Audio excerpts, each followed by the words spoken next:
Welcome to IBM Storage Protect for Cloud for Microsoft 365. So right now I'm logged into our customer-facing portal.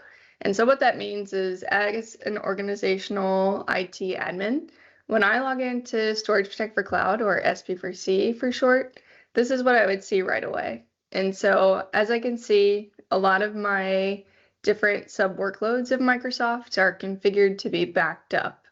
So I have anything from my basic workloads like Exchange Online to my more advanced workloads like Power Automate and Power Apps available to be configured. So for the purposes of this demo, we're going to just stick with our more basic workloads. But as you can see, under one license, you can have access to protecting all of these workloads. So when I go into Exchange Online, I get a little bit more detail about the various backups that I'm running. So you can back up to 4 times per day and create those schedules for the backups. And so I'll show that just in a second. But here you can start to see, how many of your backups were successful. It's indicated by this green check mark, where you have errors and where backup might be skipped. So depending on your notification configuration, if an IT admin is interested in getting notified if there's an error with the backup or if it's skipped, a notification would be sent right to their email so they could come examine the different issues. So if I go back into backup, I want to quickly show you how I would go about doing a quick quick backup.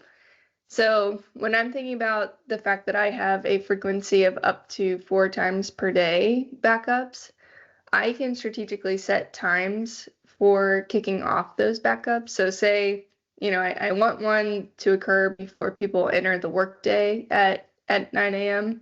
So I'm going to set it maybe for like an hour before, so that way I get the best performance possible. Second one, let's run it, a little bit later. Mine you can see that are more configured during the morning hours, and you can adjust these accordingly. You can also prioritize what items you want to back up first, so that way it quickly captures the most important items first. And so as I'm thinking about these various backups that are going on, what is the purpose of having all this data? And the answer is, if something goes wrong, you have the ability to go in, select the backup that's the cleanest and most available, and restoring from that. So I'm going to go ahead and demo a restore.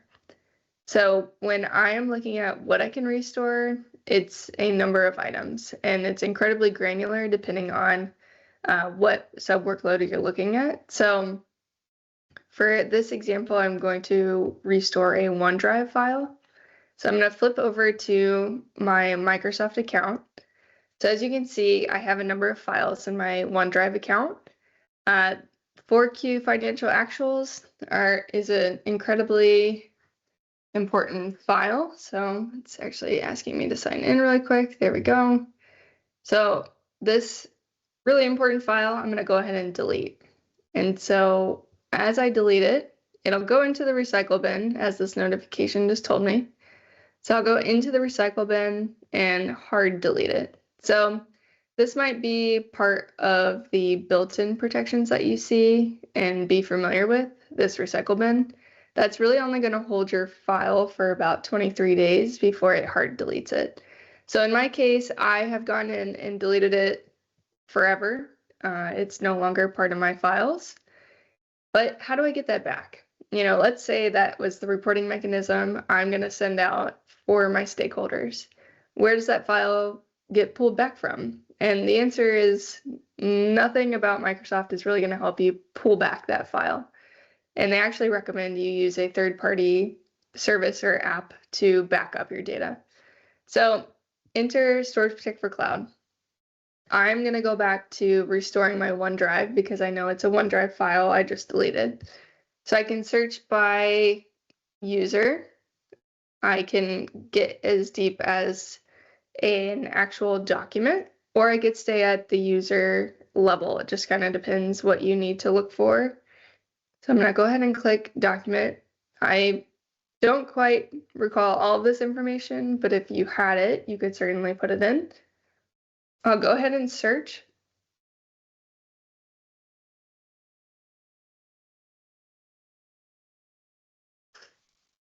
And as you can see, a couple of different files have populated. And so I do remember that it was my 4Q financial actuals. I can select a different recovery point if I desire. So I have all these different points that I could select to recover from. So let's say you were hit with a ransomware attack potentially on the 19th. You know that there's a clean copy waiting for you from the 15th to roll back to. So I'll go ahead and select that to restore. We'll kick off a restore job. And I'm just going to go ahead and keep the settings the exact same and return it to its original location. That's just confirming my settings are correct. And then I'll go ahead and hit restore. So this is telling me that a restore job for OneDrive has kicked off. And so once that job is complete, I will return back here. For now, I would like to show you guys the unusual activities analysis. So this will be our ransomware detection that's built in. And so as you can see, I have no detected ransomware, which is great. If I did, this would be showing in more of like a line graph format and highlighting where the files have gone wrong. And so when that occurs, you will be immediately notified about a possible ransomware attack, and you get actually an assisted wizard that comes and will point you to which point in time is a clean copy, depending on when the ransomware was detected. So I'm going to go back to my job monitor here, and I can see that this restore job that I just kicked off is already finished. So it took roughly 1 minute from the time I started it to the time it finished. And I'm going to go ahead and go back to my Microsoft account. And as you can see, it automatically pulled the document back into Microsoft. So the day has been saved. Storage Protect for Cloud can help you with accidental deletions. It can help you with various cyber attacks like ransomware or malware attacks, as well as just simply meeting your organizational SLAs and overall security and compliance goals.